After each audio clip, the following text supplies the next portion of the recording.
이재명 대통령을 조폭하고 엮어가지고 또 잡아넣으려고 하지 않았습니까? 네. 국제 마피아. 예, 여기 이제 그 국제 마피아. 예, 요것과 관련해가지고 또 우리 변호사님 정구승 변호사가 또 함께 이야기를 나눠야 되는데 지금 시간이 너무 딜레이 돼가지고 예. 빨리 또 가셔야 돼. 정구승 변호사 오랜만에 박수로 맞이하겠습니다. 네, 반갑습니다. 정구승 변호사입니다. 그 파타야 살인 사건이라는 게 2015년에 있었어요. 네. 15년. 예, 근데 거기에 이제 주범이 우리가 많이 다뤘던 김영진, 김영진. 공범이 윤명균이라는 자입니다. 윤명균. 근데 이 윤명균을 봉지욱 기자하고 정구승 변호사가 접견을 했어요? 저가 접근을 했어요. 아, 정구승 변호사가 접견했어요? 그렇죠. 변호사가 아니니까. 언제 왜 좀? 그러니까 원래 1월달에 저한테 서신이 왔어요. 제가 그 대중들한테 안 유명하지만 구치소에선 좀 유명한 편이라.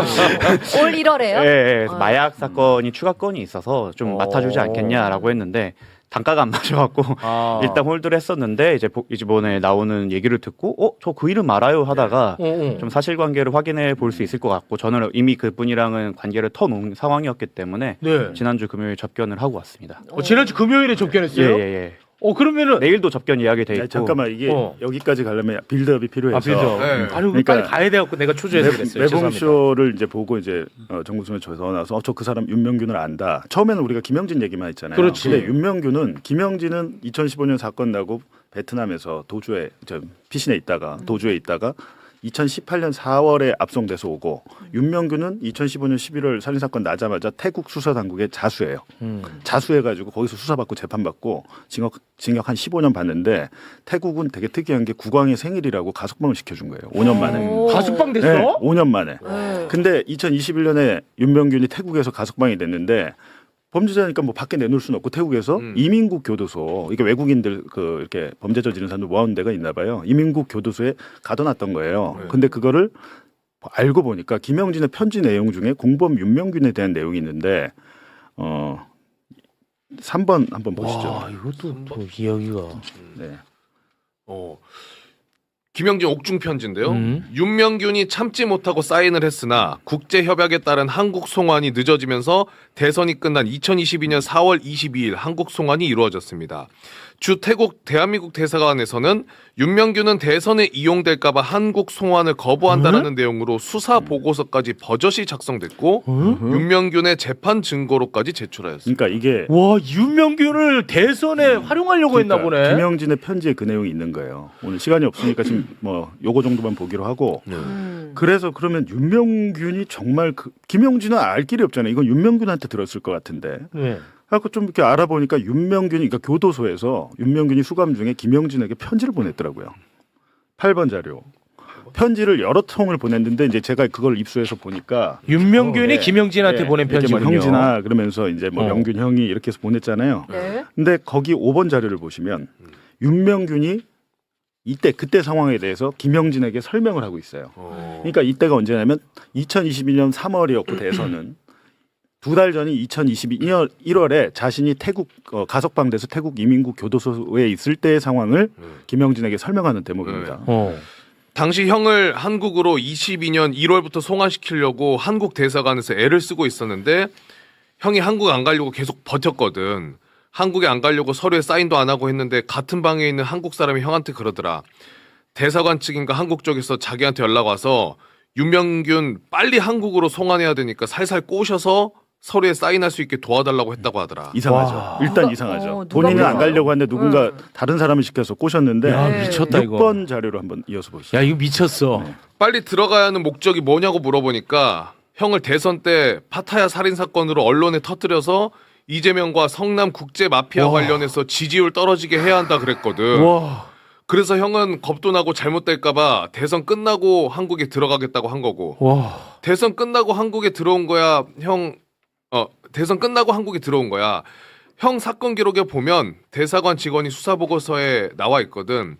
윤명균은 대선에 이용될까봐 대선이 끝나고 한국에 들어가길 원한다고. 와, 이거 미쳤네. 라고 해서 2022년 대선 끝나고 왔어요. 막 그냥 버틴 거예요. 버텨가지고 끝나고 왔는데 수사를 받잖아요. 이제 본인이 살인의 공범으로 수사를 받는 상황에서 갑자기 또 그것이 알고 싶다 얘기가 나온 거예요. 수사 과정에서. 수사 과정에서. 예, 자료 7번. 와, 이 정구승 변호사 가야 되는데.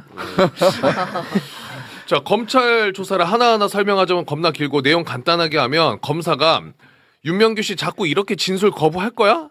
지금 한국에서 윤명균 씨 한국 들어온 거 몰라. 내가 SBS 기자한테 연락해서 그것이 알고 싶다. 3편 찍어줄까? 3편. 3편 찍어줄까? 국민들 공분 사서 김영진이랑 똑같이 징역 받을래? 윤명균 씨가 네, 이제 여기까지 하면 될 것 같아요. 네. 지금 근데 그것이 알고 싶다 또 방송 얘기가 나와서 또 나오네. 다른 검사인데 검찰청에서 이제 중앙지검에서 이런 일이 있었다는 거죠. 근데 와. 이 윤명균을 편지를 보냈는데 이 내용이 되게 궁금하잖아요. 근데 마침 정무수에서 연락이 온 거예요. 윤명균 저 만났는데요. 교도소에서 제가 저한테 사건 의뢰하려는데 제가 안 받았는데 그래서 그걸 왜 안 받냐? 가격이 안 맞았어요. 아니야. 가격이 안 무조건 할인해서 맞았겠지. 받았어. 그 지난주 금요일에 금요일에 이제 만났어. 만났고 만난 이야기를 들어야 되는데 지금 가야 된대. 빠르게 풀겠습니다. 어. 그래서 만났는데 사실 지금 봉질 기자님이 아까 말씀드린 저 편지를 안 주셔갖고 저는 이 내용을 모르고 그냥 갔어요. 가서 그냥 얘기나 들어보자 하고 가서 왔는데 똑같은 얘기, 편지랑 똑같은 얘기를 그대로 얘기를 하는 걸로 봐서는 대박이다. 뭐 아직까지는 일방적 주장이지만 사건 네. 기록을 저희가 곧 받기로 했는데 아직까지는 일방적 주장이지만 적어도 일관성과 신빙성은 꽤 있고 네. 당시 1월달에 한국 대사관과 거기에 소속된 경찰 등이 윤명균을 한국에 송환시키기 위해 정말 비인간적인 행위를 엄청 많이 했는데 거기에 대해서 이제 조만간 다시 한번 구체적으로 정리를 해서 또 오겠습니다. 와. 아니 그 대선 전에 대사관이 그러면 움직였다는 건데 저 주장대로라면. 와. 이게 사실은 좀 있을 수 없는 일인데. 아니 그 문재인 정부 대사관 아니에요 그러면? 그런데 윤석열 캠프의 라인과 좀 연결되는 정황이 있어요. 대사관이. 네. 근데 있고 대사관이- 만약에 그리고 검찰이 요구를 하면 대사관이 움직여야죠.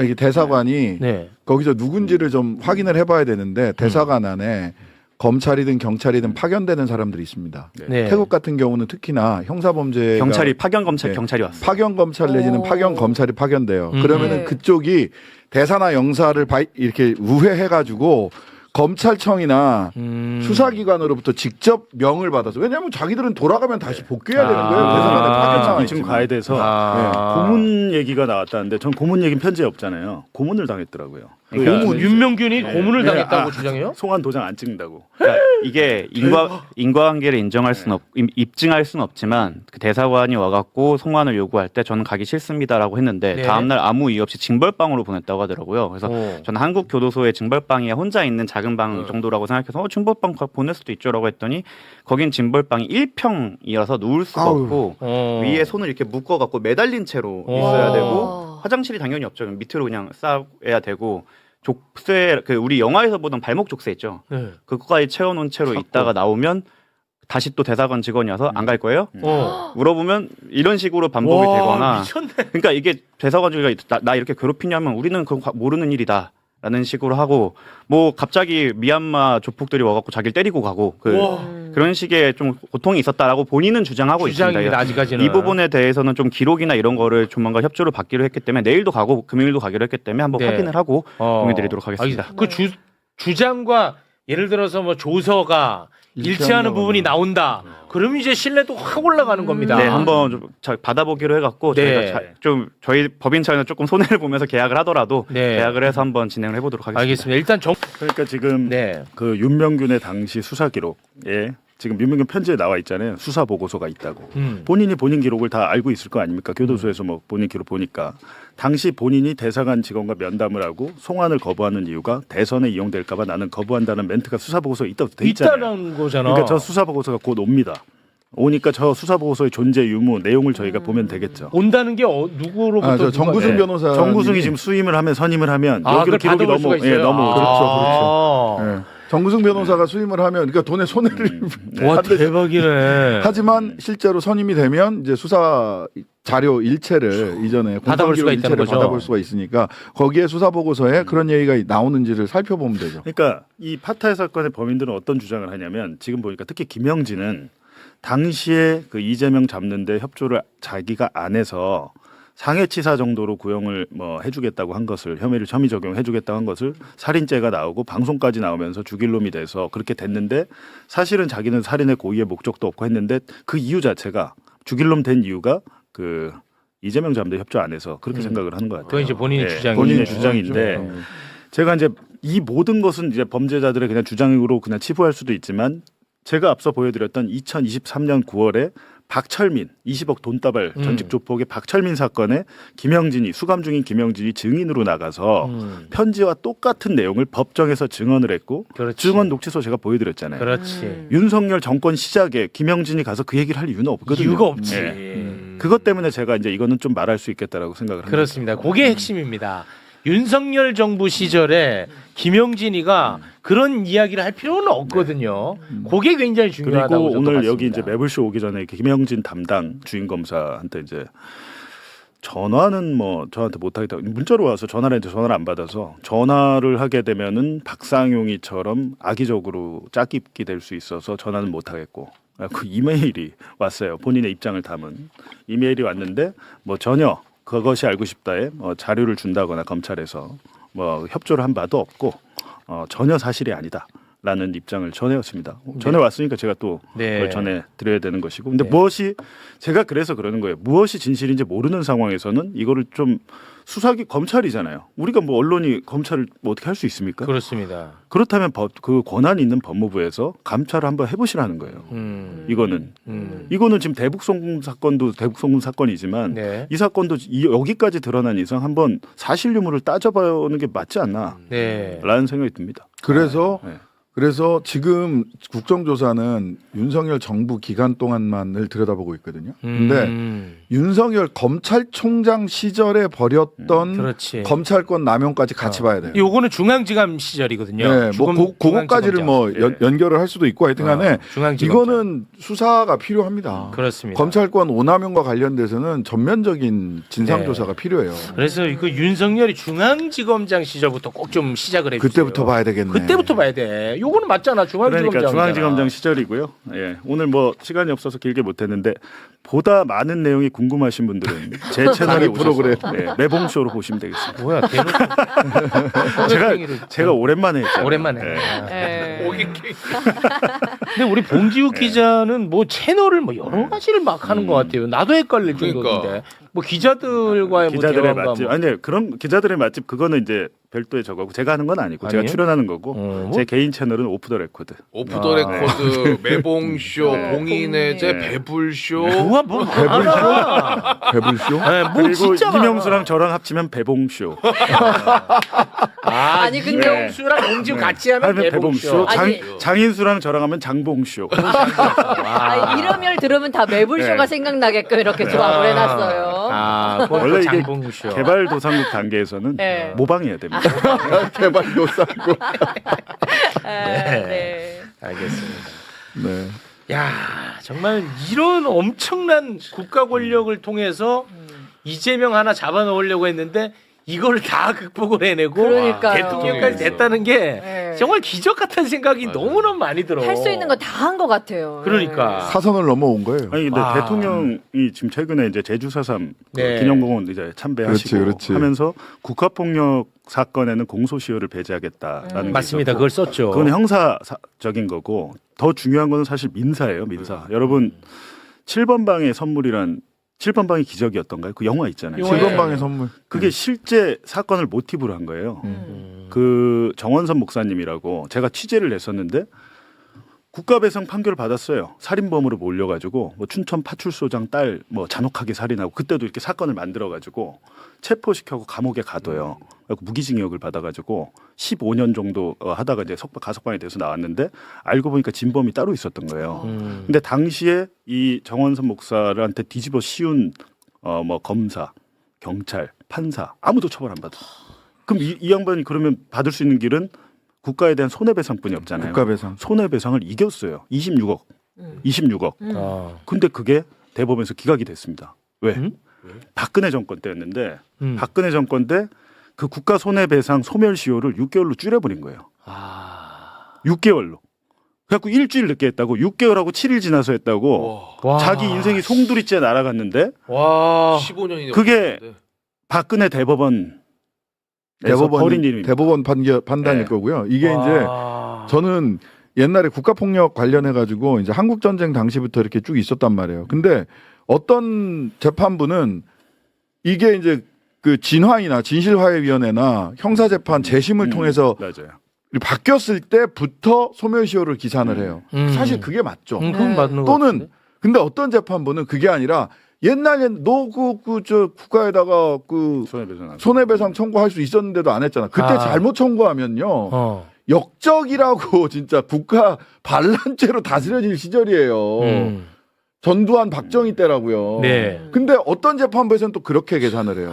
그 이상합니다. 그러니까 그 민사 국가배상의 소멸시효 계산을 실은 국가가 저지른 폭력을 개인이 야 국가 내가 폭력 저질렀으니까 나한테 돈 물어내 라고 목소리 높여서 청구할 수 있는 사람들 예전에 박정희 전두환 시절에 몇 명이나 됐습니까? 없어요. 말이 안 돼. 어려운 진화위가 일이죠. 그나마 또는 재심을 통해서 어떤 결정이 났을 때 그제서야 청구할 수 있는 거거든요. 근데 판결문 보면 정말 인간적인 배려 이런 건 전혀 없고요. 사법적 법리도 굉장히 취약하고 아주 단순해요. 그리고 맨 마지막에 꼭 제가 진짜 드리고 싶은 제발 나라 걱정을 이상한 방식으로 해요. 대통령 그 판사들이 뭐냐면 이렇게 따지면 국가가 손해배상 해줘야 될 게 너무 많다는 거야. 맞아요. 그러니까 26억 해야지. 너무 많다는 거예요. 박근혜 때 이래가지고 그걸 깎고자 했던 것 같아요. 법무부에서 이거 다 돈을 주는데 6개월 7일 지났다고 자기 인생을 송두리 지금 무기징역에 징역 15년서 그러고 나서 돌아갔어요. 아유, 어떡하냐. 아니 그러니까 아이고. 국가가 저지른 폭력에 대해서 국가가 돈을 많이 쓰는 거는 이거는 나라 걱정을 할 일이다라고 하면서 소멸시효를 줄여버려요 판사들이. 저는 이거 진짜 납득할 수가 없어요 이거는. 원래 그게 소멸시효가 2년이었어요. 형사 재심 무죄 받고 2년 안에 민사 손해배상을 하면 되는데 그거를 중간에 6개월로 줄여버려가지고 그게 잔인하다. 양승태 코트와 박근혜가 함께 저질렀던 잔인해. 아주 잔인한 일 중에 하나입니다. 그건 진짜 그야말로 2차 가해네. 근데 거기에 대해서 대통령이 그 소멸시효를 느리거나 없애거나 하겠다는 거잖아요. 그거 그렇습니다. 없애야 됩니다. 네. 일단 공소시효만 말씀을 하셨는데 소멸시효보다 국가배상 소멸시효 문제도 한 번 더 짚고 넘어가야 되고요. 네. 그다음에 국가폭력에 대한 공소시효, 국가폭력 공소시효 이야기는 저는 이제 사실 물리적 폭력, 사람 막 죽이고 했던 것에 대한 공소시효 배제해야 된다는 건 오래전부터 나왔던 얘기인데 저는 우리가 사실 국가폭력 중에서 그런 물리적으로 직접 죽이는 폭력도 있지만 그 이재명 대통령이나 또 많은 사람들이 했던 검찰이나 수사기관이 저지른 그 죄 없는 사람을 몰고 가서 사람 거의 죽음에 이르게 하는 이것도 굉장히 대단한 국가폭력인 거거든요. 너무 맞는 말씀이시죠. 국가폭력의 범주를 어디까지 볼 거냐에 대해서도 저는 네. 이번 기회에 논의해야 된다고 생각합니다. 그렇습니다. 대선의 승리를 위해 국가 권력이 해외교도소까지 마술을 뻗쳤다는 경악스러운 내막이 폭로됐습니다. 파타야 살인사건의 공범 윤명균을 대선 직전 한국으로 끌고 와 이재명과 조폭을 엮으려 했던 추악한 공작이 확인된 거죠. 송환 도장을 안 찍는다고 태국 교도소에서 짐승만도 못한 고문을 당했다는 증언까지 터져나오고야 말았습니다. 대사관 직원이 대선에 이용될까 봐 안 간다는 수사 보고서까지 버젓이 작성했다니 이게 정말 민주국가에서 가능한 일입니까? 검찰이 기자에게 그것이 알고 싶다 3편을 찍게 해주겠다며 협박했다는 대목에선 소름이 돋을 정도입니다. 권력을 찬탈하기 위해 한 인간의 목숨을 도구로 삼은 이 조작의 설계자들, 이제는 심판의 시간이 다가오고 있습니다. 이 영상에 좋아요와 댓글 달아주시면 더 많은 사람들이 이 영상을 볼 수 있습니다.